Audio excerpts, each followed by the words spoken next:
Hello, બધાને મારા જય શ્રી કૃષ્ણ, જય સ્વામી નારાયણ, જય જિનેન્દ્ર.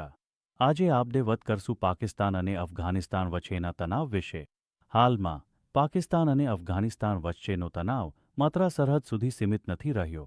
આ અથડામણનો સીધો અસર બિઝનેસ, ટ્રેડ અને રિજનલ સ્ટેબિલિટી પર જોઈ શકાય છે.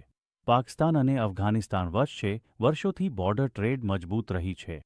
ખાસકર કરાચી પોર્ટથી અફઘાન ઇમ્પોર્ટ એક્સપોર્ટનો મોટો હિસ્સો આવતો હતો.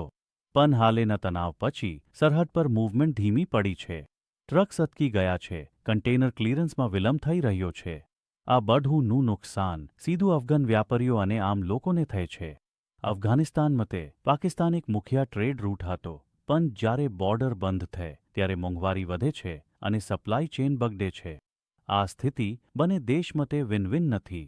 ઇન્ટરેસ્ટિંગ વાત એ છે કે આ તણાવ વચ્ચે અફઘાનિસ્તાન ધીરે ધીરે ઇન્ડિયા તરફ વધારે જોવા લાગે છે.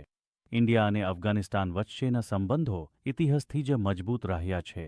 ઇન્ફ્રાસ્ટ્રક્ચર પ્રોજેક્ટ્સ, ડમ, રોડ અને પાર્લિમેન્ટ બિલ્ડિંગ ઇન્ડિયાએ અફઘાનિસ્તાનમાં પહેલા જે ડેવલપ કર્યા છે, હાલના સમયમાં પણ ઇન્ડિયા હ્યુમાનિટેરિયન એડ આપવામાં અગ્રણી રોલ ભજવી રહ્યું છે. ઘઉં, દાવા અને બેસિક સપ્લાયઝ અફઘાન લોકો સુધી પહોંચી રહી છે. આથી એક વાત સ્પષ્ટ થઈ છે, અફઘાનિસ્તાન પોતાના ટ્રેડ અને ડિપ્લોમેટિક ઓપ્શન્સ ડાયવર્સિફાય કરી રહ્યું છે. એ માત્ર એક દેશ પર ડિપેન્ડન્ટ રહેવા માંગતું નથી. હવે અફઘાનિસ્તાનને સમજાઈ ગયું છે કે આતંકવાદથી ફાયદો નથી થાય. જેમ તે પહેલા તાલિબાન એક સમય દોરાન પ્રયાસ કર્યો હતું, ત્યારે હવે તે વિકાસ પર ધ્યાન કેન્દ્રિત કરે છે. પાકિસ્તાન મતે આ એક વોર્નિંગ છે.